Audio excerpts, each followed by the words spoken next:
જય સ્વામિનારાયણ. જય સ્વામિનારાયણ. વિદ્યાર્થી મિત્રો, ધોરણ 6 ગુજરાતી, વિષય English, unit number 4, watch your watch. Watch your વોચનો મતલબ પ્રથમ શબ્દ છે વોચ એટલે જોવું, અને આ વોચ શબ્દ છે એટલે ઘડિયાળ. તમારી ઘડિયાળ ને જુઓ. અહીંયા એક કવિતા પણ આપેલી છે, તો કવિતા વિશે આપણે ડિસ્કસ કરીશું. Unit number 4, watch your watch. The town clock says 6 o'clock. The kitchen clock says 8 o'clock. Daddy's watch says 7 o'clock. I hope I won't be late. મને આશા છે કે હું મોડી નથી. Mummy says that 1 is past and 1 is our late. 1 is right, but which is it? I really do not know. કઈ ઘડિયાળ સાચી છે ને કઈ ઘડિયાળ ખોટી છે એ મને ખબર નથી. દરેકની ઘડિયાળનો સમય અલગ અલગ હોય છે. The town clock says 6 o'clock. નગરનું ઘડિયાળ 6 વાગ્યાનો સમય બતાવે છે. The kitchen clock says 8 o'clock. રસોડાનું ઘડિયાળ 8 વાગ્યાનો સમય બતાવે છે. I hope I won't be late. હું આશા રાખું કે હું મોડી નહીં પડું. Mummy says that 1 is past. Mummy કહે છે કે એક ઘડિયાળ આગળ છે. And 1 is 1 hour late. અને એક ઘડિયાળ 1 કલાક પાછળ છે.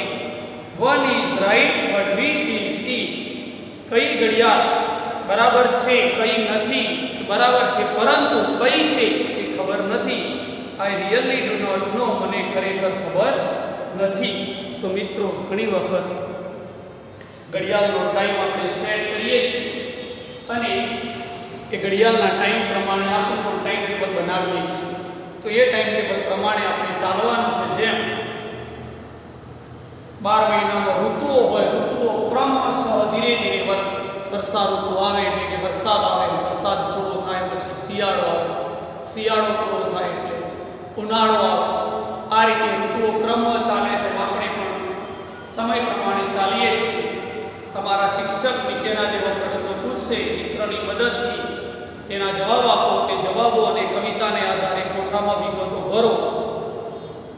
તો અહીંયા ટાઉન ક્લોક, કિચન ક્લોક અને ડેડીઝ વોચ 3 આપી છે. તો ટાઉન ક્લોક કેટલા વાગ્યાનો સમય કહે છે? 6 o'clock, 6 વાગ્યા. Kitchen clock, kitchen clock same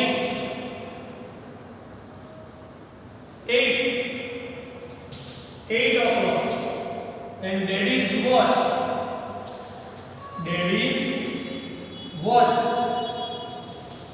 says 7. અને પપ્પાની ઘડિયાળમાં 7 વાગ્યા છે. Minute hand, long hand at 12. Minute કાંટો ક્યાં હશે? તો 6 વાગ્યા હશે તો પણ મોટો કાંટો 12 ઉપર હશે. 8 વાગ્યા હશે તો પણ 12 ઉપર હશે. અને 7 વાગ્યા હશે તો પણ મોટો કાંટો, અને મોટા કાંટાનું નામ છે મિનિટ હેન્ડ અથવા લોંગ હેન્ડ, એટલે મોટો કાંટો, લાંબો કાંટો. તો આ રીતે આપણે એક્ટિવિટી લખીશું અને સમજી લઈશું કે ટાઉન ક્લોક 6 વાગ્યાનો સમય બતાવે છે. કિચન એટલે રસોડાની ઘડિયાળ 8 વાગ્યાનો સમય બતાવે છે. અને ડેડીઝ વોચ 7 એટલે 7 વાગ્યા.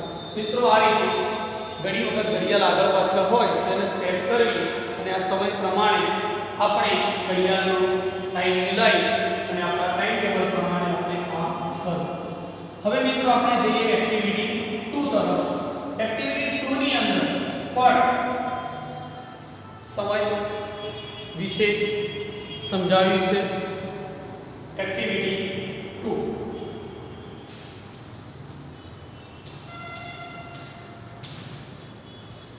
The sparrow swing. The sparrow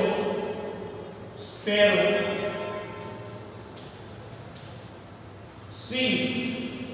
swing એટલે હિંચવું, sparrow એટલે ચકલી. ચકલી હિંચકા ખાય છે, હિંચકો હિંચે છે. ક્યાં હિંચકો હિંચે છે? લગલગની ઘડિયાળ ઉપર હિંચકો. The tower clock in the જૂના બજાર is very old. મોટા મોટા શહેરોની ટાવર ક્લોક હોય છે. જૂના બજાર શબ્દ લખેલો છે. તો જૂના બજારમાં આ એક ટાવર ક્લોક છે. is very old. આ બજાર બહુ જૂનું છે. વર્ષો પહેલા, 50 વર્ષ, 60 વર્ષ, 70 વર્ષ પહેલા. All the three hands of the clock quarrel one day. ઘડિયાળની અંદર કેટલા કાંટા આવે છે મિત્રો? 3 કાંટા. કેટલા? 3 કાંટા કહીએ છીએ આપણે. કલાક કાંટો. કલાક કાંટાનું નામ છે ઓવરહેડ. ત્યાર પછી બીજો છે મિત્રો મિનિટ કાંટો.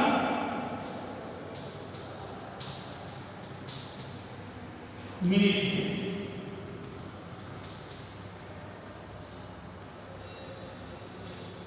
ત્યાર પછી ત્રીજો છે સેકન્ડ કાંટો.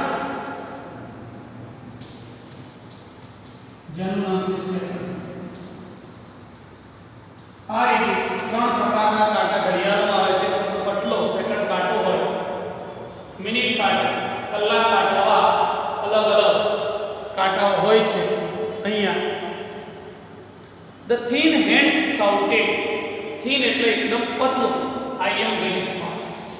Thin અને બીજું નામ છે thin hand. Thin એટલે પતલો કાંટો. આ કહે છે કે હું બહુ ઝડપી છું મિત્રો. કેવો છું? ઝડપી, fast. I am very fast. The long hand screamed up. Long એટલે લાંબો. આ લાંબો કાંટો કહે છે કે હું સ્લો છું, એકદમ સ્લો ચાલું છું. The short hand nodded. ત્યારે ટૂંકો કાંટો માથું હલાવે છે. The thin hand said, you all run after me. તમે બધા મારી પાછળ પાછળ આવો છો. The long hand said, no, I have my own speed. મારે મારી પોતાની સ્પીડ છે. Short hand said nothing. ટૂંકો કાંટો કશું બોલતો નથી. Thin hand tick-tocked. પતલો કાંટો ટિક-ટોક કરીને બોલે છે, I am useful in science and sports. હું સાયન્સમાં અને સ્પોર્ટ્સમાં હું સૌથી આગળ છું. તેથી મારો કાંટો એકદમ ઉપયોગી છે. The long hand tick-tock. લાંબો કાંટો કહે છે, I am important for all the people. બધા લોકોને મારો કાંટો બહુ મહત્વનો છે. આ રીતે એણે પોતાનું મહત્વ સમજાવી દીધું છે. ચાલુ પીરિયડ 10 મિનિટમાં આવું. The sparrow swing. Long hand tick-tock. I am importance for all people. હું બધા લોકોને ઉપયોગી છું.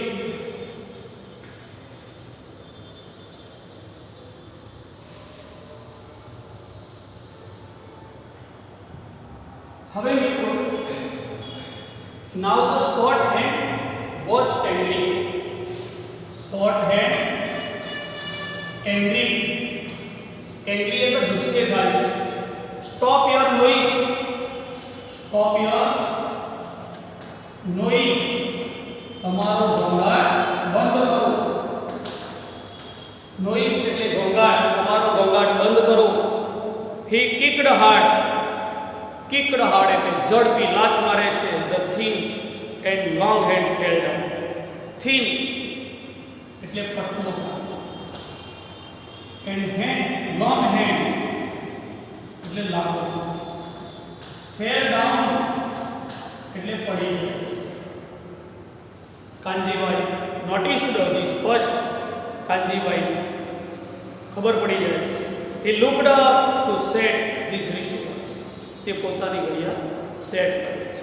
he informed, તે જાણ કરે છે municipality કોર્પોરેશનને. the municipality replaced it with digital clock. અને આ ઘડિયાળની જગ્યાએ નવી ઘડિયાળ છે ડિજિટલ ક્લોક. અત્યારે ડિજિટલ ક્લોકનો જમાનો છે. ઘરની અંદર ડિજિટલ ક્લોક લાવે છે. પ્લગની અંદર ભરાઈ દેવાનું, લાલ અક્ષર દેખાય, કેટલા વાગ્યા, કેટલી મિનિટ, કેટલી સેકન્ડ, બધું લાલ અક્ષરે દેખાય છે. એવી ડિજિટલ વોચ આજના જમાનામાં આવી ગઈ છે. But than sparrow went to chief officer. પછી ચકલી ફરતી ફરતી મ્યુનિસિપલ કોર્પોરેશનમાં જે મેઇન અધિકારી હોય એને ચીફ ઓફિસર કહેવાય, એમની પાસે જાય છે અને કહે છે complain, where is my swing? મારું લોલક ક્યાં ગયું? મારો હિંચકો ક્યાં ગયો? Where shall I sit, sing and play? હું ક્યાં બેસીને ગાઉં? તો વર્ષો પહેલાં લોલક ઘડિયાળ હતી. આ લોલકની ઘડિયાળ ઉપર લોલક ઉપર બેસી અને ચકલી હિંચકો ખાતી હતી. હવે ચકલી કહે છે કે મારે ક્યાં જવું? ચીફ ઓફિસરને કમ્પ્લેન કરે છે. તો મિત્રો આ રીતે વોચ એટલે જુઓ અને વોચ એટલે ઘડિયાળને જુઓ. દરેક કાંટાને ઓળખો, દરેક મિનિટને ઓળખો, દરેક સેકન્ડને ઓળખો, દરેક સેકન્ડનો ઉપયોગ કરો અને એક સેકન્ડનો ઉપયોગ કરી હોશિયાર બનો અને જીવનમાં આગળ વધો. હવે મિત્રો આપણે ઘડિયાળની એક્ટિવિટી તમારે કરવાની છે. ગોળ ઘડિયાળ દોરવાની અને દોરી અને એમાં કયો કાંટો ક્યાં છે બતાવવાનો અને નીચે સમય લખવાનો. એ એક્ટિવિટી તમારે કરવાની છે.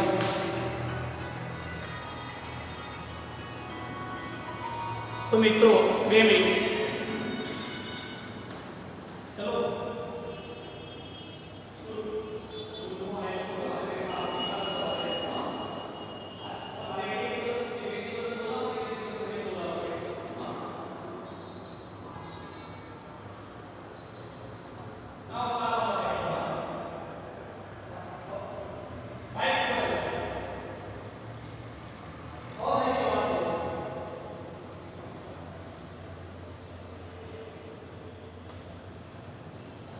મિત્રો વોચ યોર વોચમાં એક્ટિવિટી નંબર 3 વિશે અભ્યાસ કરીએ. એક્ટિવિટી 3 માં એક કોષ્ટક આપેલું છે જેને આપણે ટેબલ કહીએ છીએ. આ ટેબલમાં તમારે લખવાનું છે નંબર 1 એ લખો. એની અંદર એ શોર્ટ હેન્ડ. બી ની અંદર નંબર 2 લોંગ હેન્ડ. 3 ની અંદર થિન હેન્ડ. નંબર 4 સ્પેરો એટલે ચકલી. અને નંબર 5 કાંજી. દરેક વિશે સામે આપણે જોડવાનું છે. Short hand it shouted, stop the noise.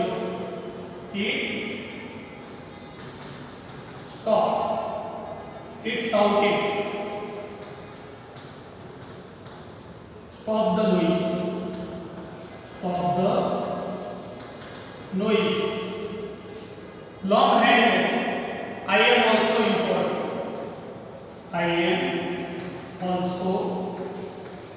important. Thin hand gets, I run fast. Sparrow gets, where are the hands of the clock? Where are the hands of the clock? Hands of the clock. અને કાંજીભાઈ કહે છે the clock is not working. The clock is not working. આ રીતે મિત્રો આપણે activity 3 નું table તમારી નોટબુકમાં લખી લો અને ત્યાર પછી આપણે આગળ જઈએ એક્ટિવિટી 3 પછી. ચલો લખાઈ ગઈ મિત્રો.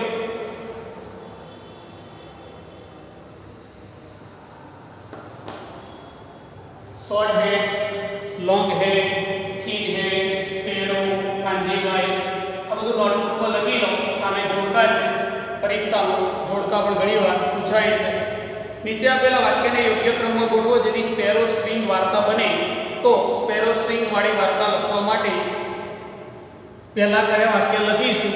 તો આપણે શોર્ટકટ એક એક પગે શબ્દ તમને લખાઈ દઈએ એટલે ખ્યાલ આવશે કે પહેલા કયું વાક્ય લખવું. તો ચલો લખાઈ દઈએ મિત્રો. ઓકે, હવે આગળ ધ થિન હેન્ડ વાળું વાક્ય પ્રથમ લખીશું. બીજું ધ લોંગ હેન્ડ વાળું વાક્ય બીજું લખીશું. ત્રીજું ધ શોર્ટ હેન્ડ વાળું ત્રીજું લખીશું. આ રીતે આપણે ક્રમમાં વાક્ય ગોઠવી દઈશું. બધા વાક્ય નોટમાં મેં અધૂરા લખ્યા છે, તમે પૂર્ણ કરી દેજો. ટેક્સ્ટબુક તમારી પાસે છે, પેજ નંબર 38 ઉપર આ ટેબલ આપેલું છે. વાક્ય નંબર 4 માં લખીશું ધ મ્યુનિસિપાલિટી વાળું વાક્ય આપણે પૂર્ણ કરીશું. અને છેલ્લે લખીશું ધ સ્પેરો વાળું. આ રીતે આપણે વાક્ય લખ્યા પછી ચકલીની વાર્તા ક્રમમાં પૂર્ણ કરીશું. તો મિત્રો અત્યારે આટલા સુધી આપણે રાખીએ. આવતીકાલે આપણે એક્ટિવિટી 4 વિશે અભ્યાસ કરીશું. આજે આપણે એક્ટિવિટી 3 પૂર્ણ કરીએ છીએ. આ પ્રમાણે અધૂરા વાક્ય તમે પૂર્ણ કરી દેજો. નોટમાં લખી અને પછી WhatsApp કરજો એટલે ખ્યાલ આવે કે તમે કેટલા લખ્યું. જય શ્રી કૃષ્ણ.